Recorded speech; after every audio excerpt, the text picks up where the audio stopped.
Assalamualaikum warahmatullahi wabarakatuh. Bagaimana kabar Anda semuanya? Luar biasa, Allahu Akbar, yes. Alhamdulillah. Silakan ketua kelas untuk memimpin doa. Berdiri.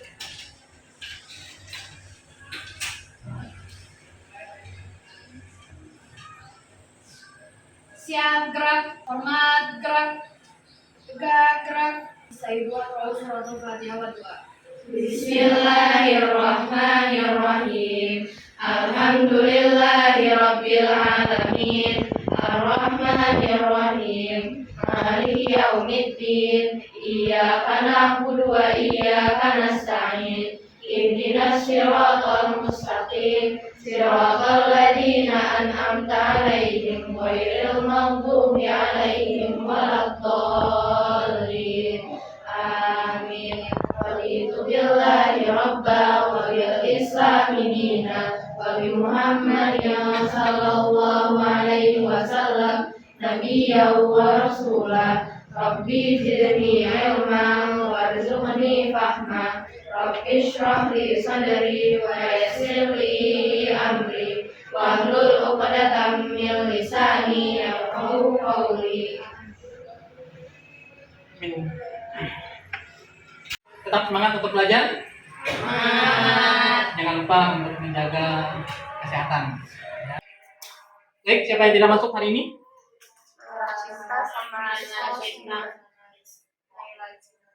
Cinta sama Rizko. Ini sakit ya? Ya. Semoga Allah memberikan kesembuhan pada teman-teman kita yang sakit dan dikembalikan kembali ke kelas ini untuk bisa beraktivitas. Ke materi apa? Ingat? Apa? Kebahasaan, struktur penulisan dan kebahasaan. Masih ingat apa saja kebahasaan yang apa? Yang ada di teks eksposisi? Pertama apa? Istilah. Yang kedua?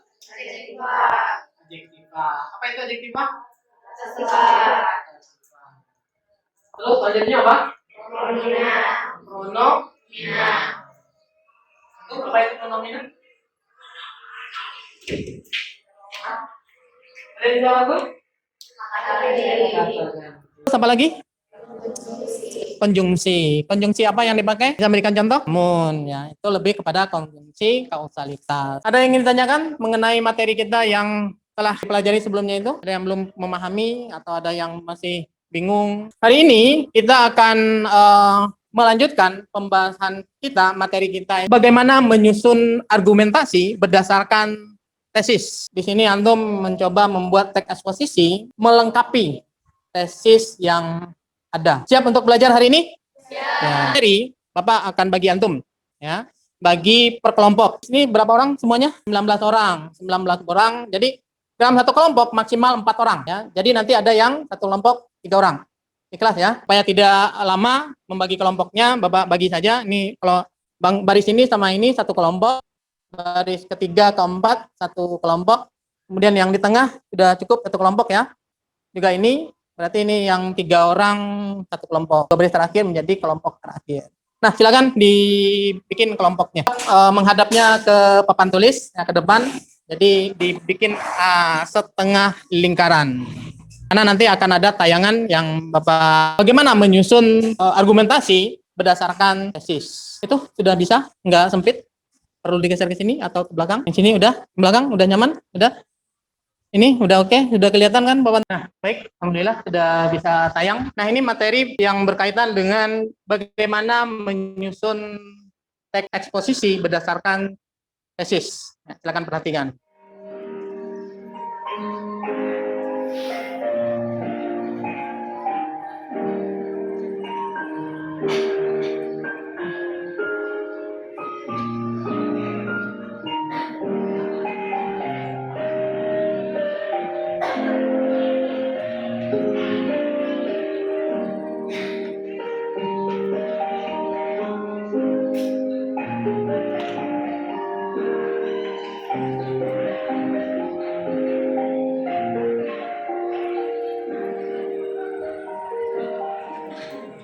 Nah, ini Bapak bagikan KPD yang akan Anda kerjakan. Ya, silakan dibaca, pahami dengan baik. Dalam satu paragraf minimal 3 sampai 4 kalimat dan harus koheren, menyatu, terhubung antara kalimat pertama dengan kalimat akhir.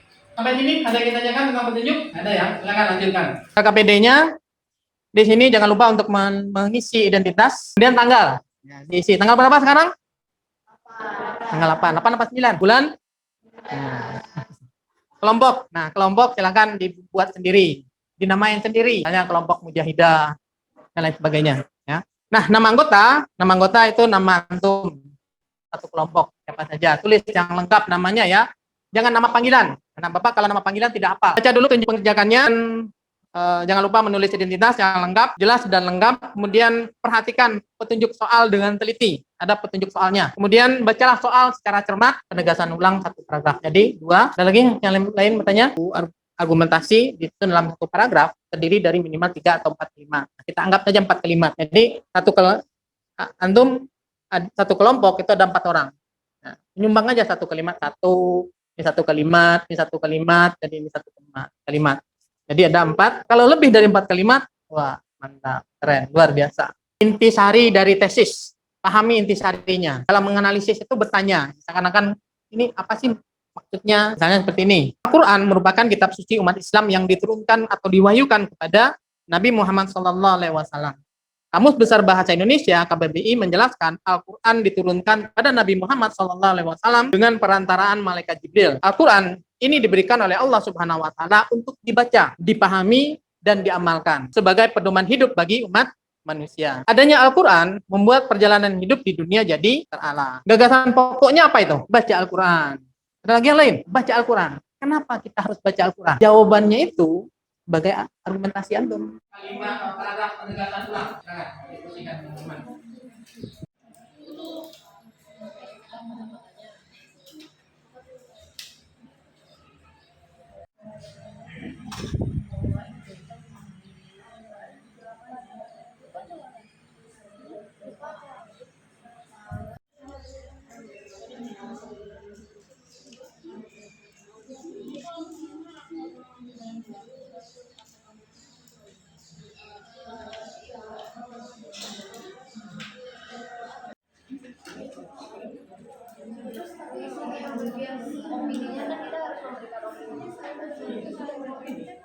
Tapi itu kan maksudnya bukannya kayak hadis dari apa perkataan yang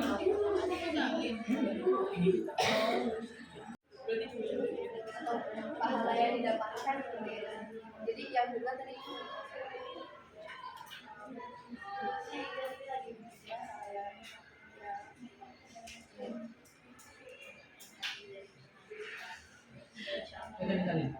Dalam menyusunnya juga jangan lupakan pelajaran kita yang dahulu, ya. Kita sudah belajar tentang gagasan juga penulisan, tata penulisan ya, huruf kapital. Kalau menyebut nama orang berarti huruf kapital. Bagaimana, bisa? Sudah? Oke, mantap. Jika sudah, silakan mulai disalin di lembar LKPD. Ya, tinggal 2 menit lagi. warahmatullahi wabarakatuh. Kami dari kelompok Zainab ingin menjelaskan LKPD kita. Yang buat kelompok kami ada aku, Bile, terus ada Nisha, ada Zalia.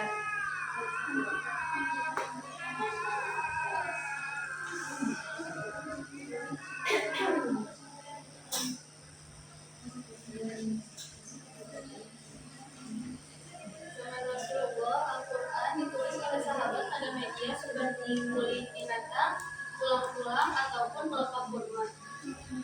Berbeda dan Al-Quran merupakan kitab suci umat Islam yang diturunkan atau diwahyukan kepada Nabi Muhammad SAW. Kamus Besar Bahasa Indonesia (KBBI) menjelaskan Al-Quran diturunkan kepada Nabi Muhammad dengan perantara malaikat Jibril. Al-Quran ini diberikan oleh Allah Subhanahu Wa Taala untuk dibaca, dipahami, dan diamalkan sebagai pedoman hidup bagi umat manusia. Adanya Al-Quran membuat perjalanan hidup di dunia ini jadi lebih terang.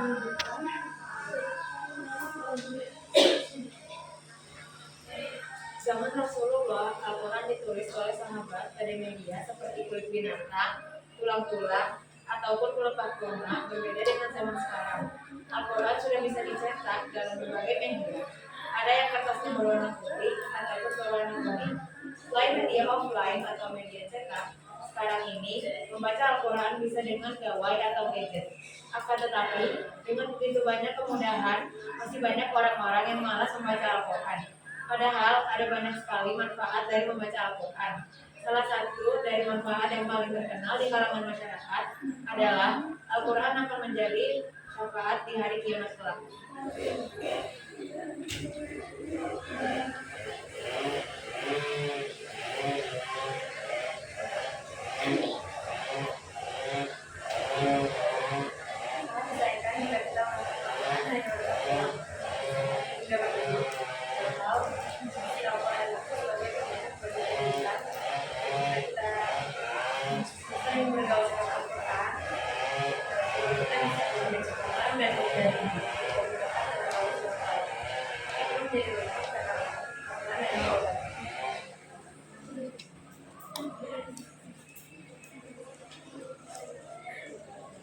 Sekian dari kami, mohon maaf bila ada salah kata singkat.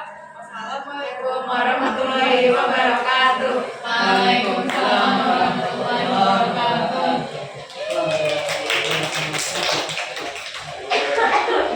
Tangan buat temannya sudah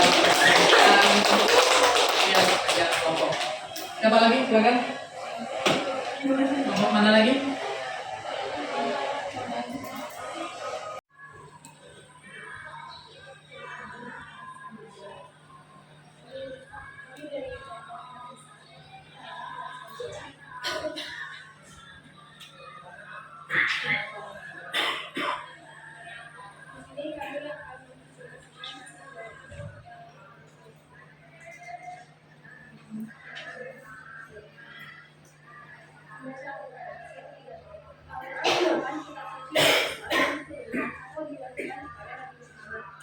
Kamus Besar Bahasa Indonesia menjelaskan Al-Quran diturunkan kepada Nabi Muhammad SAW. Dengan perantara malaikat Jibril. Al-Quran ini diberikan kepada Allah untuk dibaca, dipahami, dan diamalkan sebagai pedoman bagi umat manusia. Artinya Al-Quran dapat dijalani di dunia.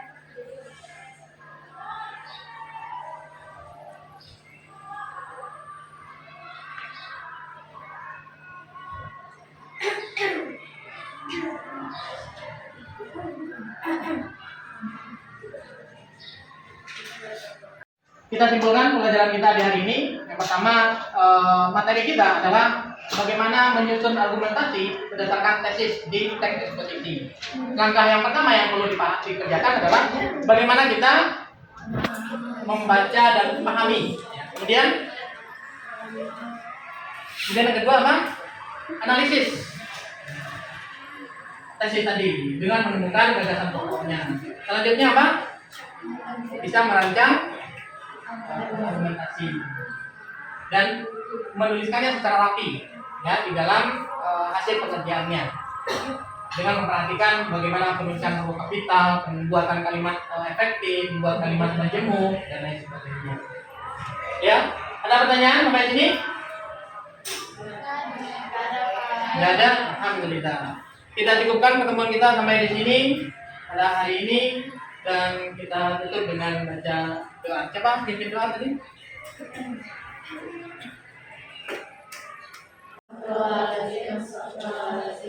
Subhanakallahumma wa bihamdika asyhadu an la ilaha illa anta astaghfiruka wa atubu ilaik. Jazakumullah khairan katsiran atas partisipasi antum di hari ini. Semoga ilmunya berkah dan kehadiran antum di tengah umat ditunggu-tunggu. Takbir. Allahu Akbar. Apa tutup dengan Assalamualaikum warahmatullahi wabarakatuh. Waalaikumsalam